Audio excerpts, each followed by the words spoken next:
چاروں مسالہ بورڈ جو ہے چاروں مسال بیٹھے ہیں، آپ اس کے سربراہ ہیں۔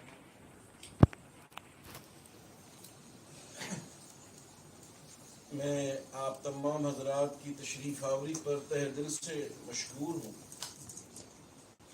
آج یہ بات طے ہے کہ قرآن نازل ہوا حجاز میں، پڑھا گیا مصر میں، چھپا استنبول میں، لیکن سمجھا اور عمل کیا گیا ہندوستان اور پاکستان۔ اس لیے علماء پاکستان کی جو بات ہے، سندھ کے اس حصے پہ رہنے والے باسیوں کی جو بات ہے، اس میں اور عالم عرب میں ایک بڑا فرق ہے۔ عرب کے علماء حکمرانوں کی تائید سے آگے آتے ہیں، لیکن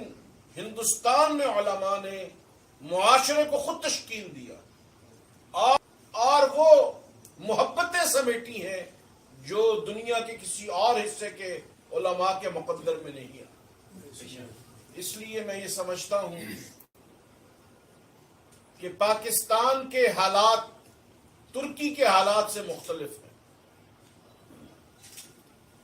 ہمارے فیصلے اور ہمارا امیون سسٹم دنیا کے باقی حصوں کی نسبت بہت بہتر ہے۔ ہم تمام تر بین الاقوامی جو جمعہ بھی پڑھنے دیا جائے، تراویح بھی ادا کرنے دی جائے، تاکہ ہم شریعت کے اندر جتنی وسعت ہے اس کو بروئے کار لا کر ہم دین حقہ پر عمل کر کے اللہ جل جلالہ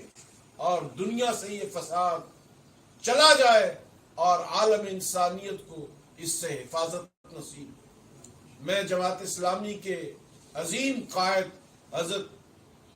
جناب لیاقت بلوچ صاحب سے درخواست کروں گا کہ اپنی قیمتی رائے سے ہمیں متمتع فرمائیں۔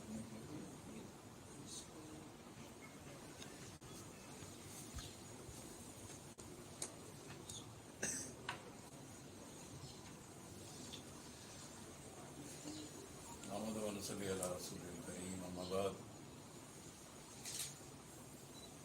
بسم اللہ الرحمن الرحیم۔ ہم سب کے قائد اور نہایت ہی محترم شفیع رہنما جناب حضرت مولانا ڈاکٹر میاں محمد عبدالقادری صاحب، جناب احمد ثانی صاحب اور جمعیت علماء اسلام کے بہت معززین، میں آپ کا شکر گزار ہوں کہ آپ نے تمام جماعتوں کو یہاں موجود کیا ہے۔ یہ سب قائدین نے بہت ہی توازن کے ساتھ اور ایمانی جذبے کے ساتھ اپنے تمام جذبات کا اظہار کیا ہے اور جو شریعت کی روح کے مطابق حق اور فرض بنتا ہے اس کو بیان کیا۔ گزشتہ دنوں محترم حضرت مولانا اجمل قادری صاحب کے ساتھ رابطہ ہوا اور پھر میں ان کی خدمت میں ان کی رہائش گاہ کو بھی حاضر ہوا۔ انہوں نے خود اس چیز سے آگاہ فرمایا کہ ان کے پیش نظر یہ تجویز ہے کہ لاہور میں اس طرز کا ایک اجلاس بلائے۔ ہم نے بھی کہا کہ ہماری مکمل تائید ہے، ہمارا پورا تعاون ہے، یہ ایک ایسا نیک کام ہے جس سے کسی صورت میں بھی کسی کو پیچھے نہیں رہنا چاہیے۔ آج الحمدللہ یہ بہت ہی اچھا بیماری ہے، اللہ کی طرف سے ایک آزمائش اور امتحان ہے۔ ہم اس کو اچھی طرح جانتے ہیں کہ یہ محض کسی ایک طبقے، فرقے یا ایک علاقے کے لیے نہیں ہے، تمام انسان متاثر ہیں، مسلم اور غیر مسلم سب اس سے متاثر ہیں۔ اور پھر یہ بھی بات بالکل عیاں ہو گئی کہ کل تک جو یہ سمجھتے تھے کہ انسان کو اپنے جسم پر اپنی مرضی کا اختیار ہے، لیکن سب نے دیکھ لیا کہ عالمی طاقتیں، ایٹمی طاقتیں، سائنس اور ٹیکنالوجی اور دنیا کی تمام سود پر مبنی معیشت جو ہے وہ زوال پذیر ہو گئی، اور جو یہ سمجھتے تھے کہ ان کے پاس سوشل سیکورٹی کا، فوڈ سیکورٹی کا اور نظام صحت کا بڑا مضبوط پروگرام ہے، وہ سب کے سب بے نقاب ہو گئے۔ اور یہ بات پھر ابھر کر سامنے آئی ہے کہ اس کائنات کا مالک رب تعالیٰ کی ذات گرامی ہے، اور اس کے علاوہ تمام چیزیں ہیچ ہیں، باطل ہیں، اور وہ انسانوں کی مضبوطی اور سرپرستی کا ذریعہ نہیں ہے۔ رجوع اللہ، توبہ اور استغفار اور اللہ کی طاقت کو تسلیم کر لینا، یہ اب صرف اہل ایمان نہیں بلکہ اس کا انکار کرنے والوں کے لیے بھی ایک کھلی دعوت ہے۔ میں اختصار سے آپ سے یہی عرض کرنا چاہ رہا ہوں کہ کرونا وبا کی آمد کے ساتھ ابتدا میں تو شاید پاکستان میں اس کو ہلکا لیا گیا، اس کے وزن کو محسوس نہیں کیا گیا کہ زائرین اس کے ذمہ دار ہیں، تبلیغی جماعت والے اس کے ذمہ داران ہیں، اور با جماعت نمازیں اس کی ذمہ دار ہیں، اور جمعہ کی نماز پہ لوگوں کا اکٹھا ہونا یہ اس کا اسباب ہے۔ حقیقت میں یہ تمام چیزیں اپنی نااہلی اور کمزوریوں کو چھپانے کے لیے، لیکن اس پہلے مرحلے پر جب تمام عوام نے بھی اتفاق کر لیا کہ احتیاطی تدابیر اختیار کرنی چاہیے، اور تمام اکابر علماء نے بھی مکمل اتفاق کر لیا کہ ریاست میں کوئی نیا فساد نہیں کھڑا کرنا چاہیے اور نئے اختلافات نہیں کھڑے کرنے چاہیے، اور سب نے اس کے لیے ایک مثبت رائے دی، اور اسی کے مطابق احتیاطوں کے ساتھ مساجد میں، نماز جمعہ میں اور ان تمام چیزوں کو پیش نظر رکھا گیا کہ قومی وحدت کو اور یکجہتی کو ہر صورت میں برقرار رکھا۔ لیکن اب جبکہ وہ قومی یکسوئی، عوامی سطح پر یکسوئی جو کرونا وبا کے مقابلے میں پیدا ہو گئی، جب وفاق، حکومتوں، ریاست اور اپوزیشن اور سماج کی سطح پر اس کامل یکسوئی کو زد پہنچی، نقصان پہنچا، تو اسی کے ساتھ ہی خود وزیر اعظم صاحب کی طرف سے بار بار یہ اعلان کیا گیا اور تذبذب میں اعلان کیا گیا کہ لاک ڈاؤن سے بہت بڑی تعداد میں لوگ بھوکے مر جائیں گے۔ جانا کہ یہاں ملک میں بہت ساری چیزوں کے لیے رعایتیں دے دی، ہم سمجھتے ہیں کہ حکومت کا یہ حق ہے، انہوں نے اس چیز کو اختیار کر لیا، لیکن یہ سب لوگوں کے لیے بہت ہی باعث پریشانی ہوئی کہ اسلامی جمہوریہ پاکستان ہے، ریاست مدینہ کے نظام کی بات کی جاتی ہے، اگر باقی جگہوں پر رعایتوں کا راستہ اختیار کیا جا رہا ہے تو پھر ان کی ترجیح تو مساجد میں باجماعت نمازیں ہونی چاہیے، نماز جمعہ کی ادائیگی ان کی ترجیح۔ اجتماعی عبادات مسلمانوں کا ایک آرزو اور تمنا ہوتی ہے، اور اس عبادت کے ساتھ لوگ جڑے ہوتے ہیں، تو اس کے لیے ایک واضح لائحہ عمل دیا جاتا ہے۔ اسی لیے جب یہ صورتحال پیدا ہو گئی تو کراچی میں دارالعلوم میں حضرت مولانا تقی عثمانی صاحب اور مفتی منیب الرحمان صاحب کی صدارت میں، مشترکہ صدارت میں ایک اجلاس منعقد ہوا۔ اس میں جہاں باقی سب حضرات موجود تھے تو حضرت مولانا فضل الرحمان صاحب نے بھی وہاں خطاب کیا ٹیلی فون پر، اور مجھے بھی موقع ملا۔ اس کی بنیاد پر تمام علماء نے پھر سے ایک متفقہ لائحہ عمل اختیار کیا کہ ہم احتیاطیں بھی پیش نظر رکھیں گے، ہم سوشل ڈسٹینسنگ کا جو فارمولہ ہے اس کو بھی پیش نظر رکھیں گے، ہم مساجد کے اندر صفائی اور سینیٹائزر اور اسی طرح فاصلوں کو بھی بالکل آبزرو کریں گے، اور اس سلسلے میں ہم کسی بھی احتیاط کے ضابطے کو نہیں توڑیں۔ لیکن جب یہ متفقہ اعلان ہو گیا، اس کے بعد سے پھر ریاست میں یہ پریشانی پیدا، اور پھر جو ہے کہ دوبارہ رابطے کیے جانے چاہیے۔ تو میں اسلام آباد میں تھا، حضرت قبلہ مولانا اجمل قادری صاحب کے ساتھ بھی میٹنگ ہوئی تھی، مولانا فضل الرحمان صاحب کے ہاں ہماری ایک نشست ہوئی، مولانا تقی عثمانی صاحب، مفتی منیب الرحمان صاحب کے ساتھ بھی ہم نے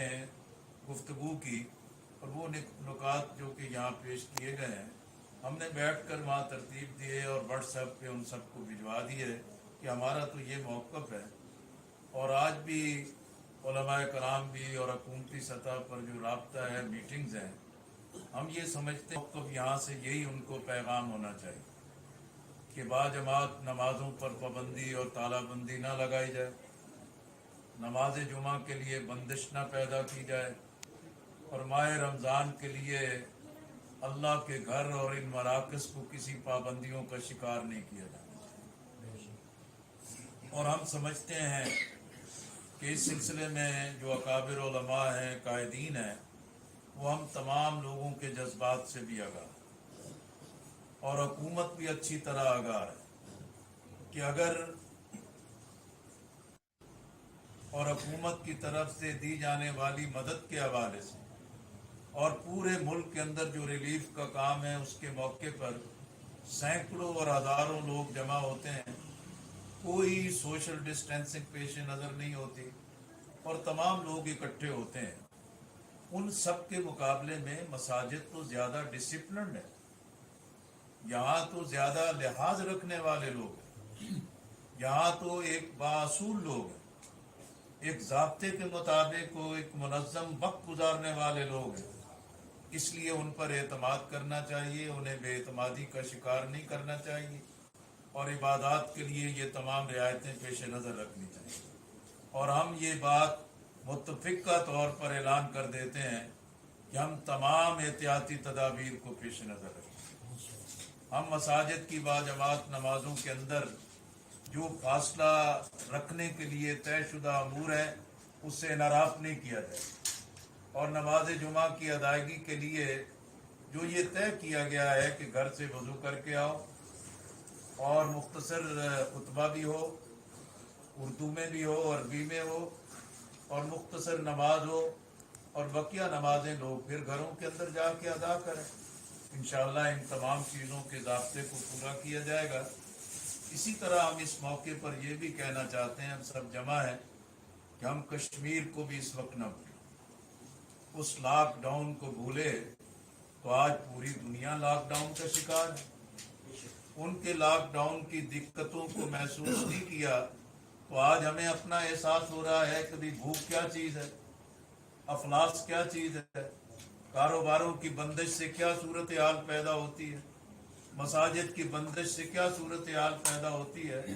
تو اس لیے ہم سمجھتے ہیں کہ عالمی برادری اس ظلم کے خاتمے کے لیے، کشمیریوں کو اس ظلم سے نجات دلانے کے لیے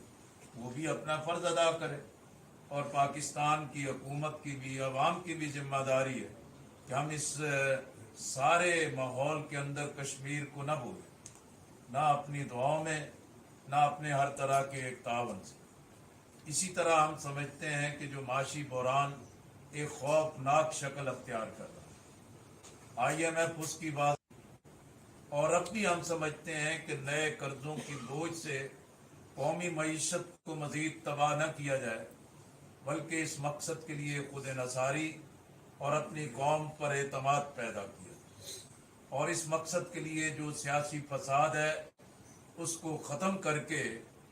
ریاست کی بنیاد پر قومی ترجیحات کے ساتھ ان چیلنجز کے مقابلے کے لیے سب کو اکٹھا ہونا چاہیے۔ اور ہم یہ بھی کہنا چاہتے ہیں کہ حکومت جو ہے کہ ہمارے صبر کا مزید امتحان نہ لے، اور ہمیں انڈی پہ راستے پہ جانے پہ مجبور نہ کرے، اور اہل اسلام کی، دین سے محبت رکھنے والوں کی، عبادات کے ساتھ شوق رکھنے والوں کی، اور جو پاکیزگی کو اور جو ضابطوں کو اپنی زندگی کا مشن رکھتے ہیں،